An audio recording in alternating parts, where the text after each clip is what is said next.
Well, I'm here with Abby from Cryptozoic, and he is helming the Ghostbusters board game Kickstarter that is lighting up the internet right now.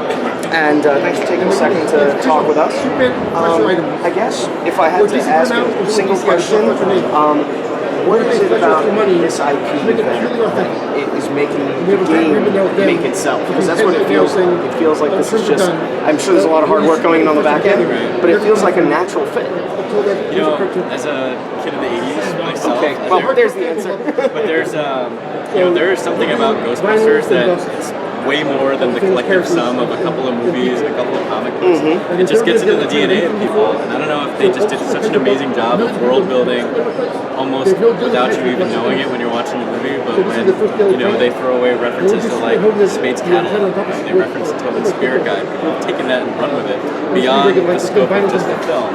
West End Games did the RPG back in the late 80s, and that fully realized the Tobin Spirit Guide and gave definition to every sort of nuance of ectoplasmic class. Anything that you can kind of think about became more and more canon. And then between the real Ghostbusters and then the IDW comics, as people have been asking for a sequel to the movie for years, those comics are a sequel. The story behind those are amazing.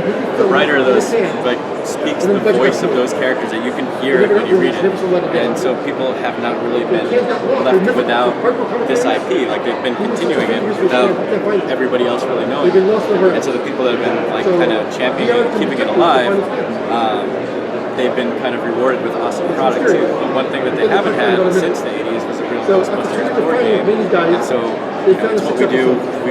Since I've been at Cryptozoic for about a year and a half, the founders of the company, this has been something that's been wanted to be done for a very long time. And everything about Ghostbusters is sort of a cooperative experience. Like it is teamwork. You get to be a Ghostbuster, and the way that the game's being designed is that almost every scenario and every sort of episode is really I hesitate to say this, but there is an abstract level of gameplay in this where it's not about just kind of like rinse, wash, and repeat. Each scenario based on who you're playing with, even though there's gates and the spirit world of ghosts coming into it, there's going to be all kinds of different play conditions on how you're going to win. And the nice thing about being episodic, as your character levels up, you can either play a half hour or you can play another scenario and another scenario and keep your character leveling up from the last one and kind of ramp up the difficulty. So this is really something that can come together almost as a campaign. You could really look at it that way.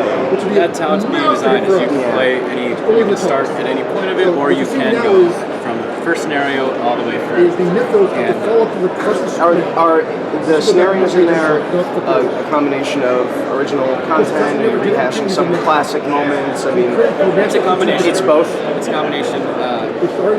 Basically, when this game is open, everybody is kind of on the table.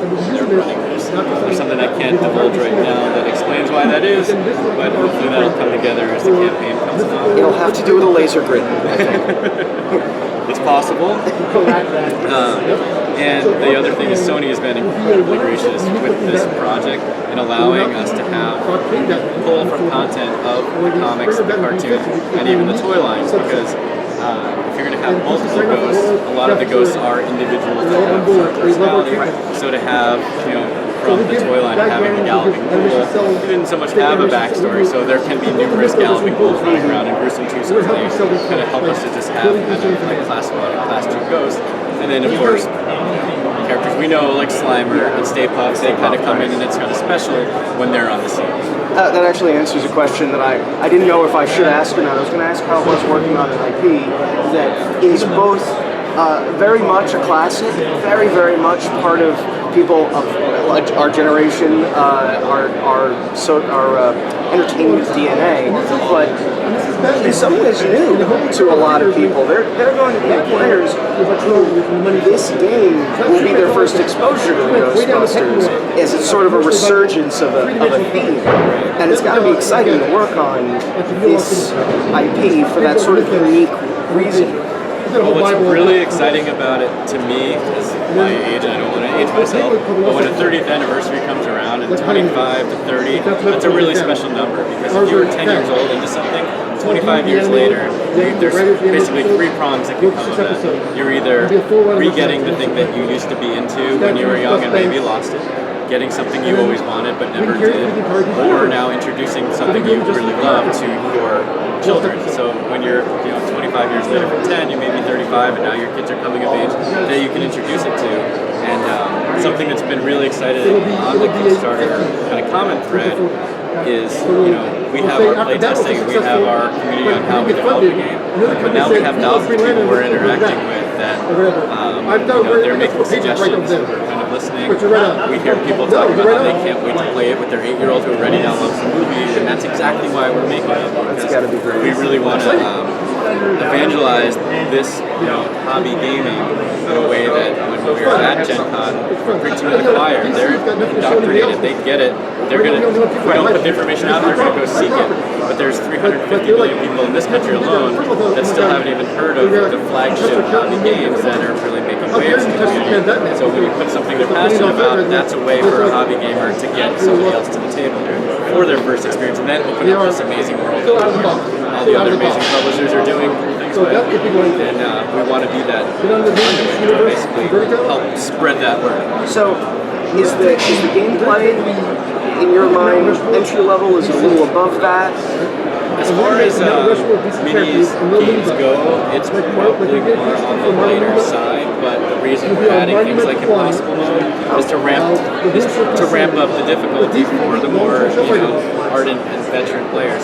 We do want that base game that's going to be at retail to be something that's not going to scare somebody off who's maybe taking a chance on it. But if they're going to take a chance on one of these games, we don't want them to just be overwhelmed and be this be the last game that they buy. Sort of.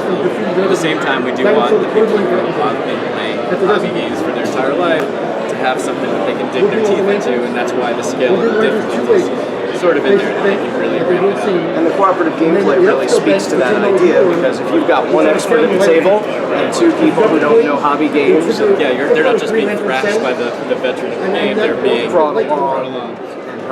So, what's your favorite thing in this box? What detail are you picking out about the most?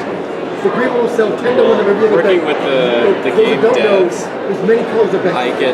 I've been surprised numerous times on how a scenario introduces a new way to play basically the ingredients of this box. It's almost like if you had a bunch of food to make a recipe with, that this one's spicier, this one's whatever, but they're still using that same sort of foundation, so it's not so much of a repetitious activity that, let's play scenario X again because I remember I really liked how that one was different than this other one.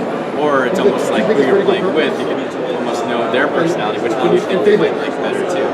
And we are trying to, there's a few introductory levels, a few things to just kind of get people up and running, but then after that, they can mix and match, and I think it's very good and adaptable for people to kind of, scale it their own way. If we're recommending this many games, if they want to add a couple or take a few away, it's a lot like games like Forbidden Island or Forbidden Desert, how you have that kind of difficulty scale. It's more modular. Right. So one of the biggest ways that you use, nobody dies, because who wants to play a 4-player game and I'm dead and I have to watch the rest of you guys play. Player elimination is the worst. So you don't really want that. So, but the biggest way to lose is that what's going on in this game is that there's a balance between the spirit world and our world. So when it comes out of balance in either way, that's when catastrophe can happen. So if there's a pool of ghosts from the player, from the spirit's world, every time they get summoned, there's less of them there. While you're playing, you're not able to deposit them back there.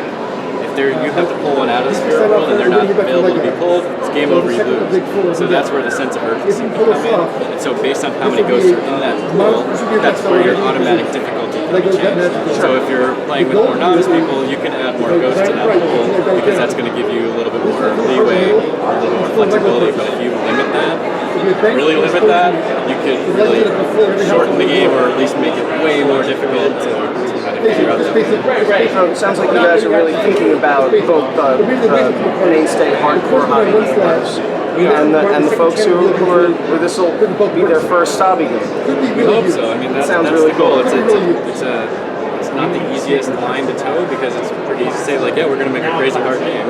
Yeah, no, it's pretty easy to keep saying that, or it's pretty easy to say, yeah, we're going to make a very, very easy game. So, like, we're really trying to toe that balance and give a little bit. I just think it's super exciting. I grew up with Ghostbusters too. I mean, my wife is a huge fan, and so we're really looking forward to see where this goes. Thanks so much for taking a couple of minutes to talk about it. Really looking forward to seeing how it all shakes out. Thanks very much.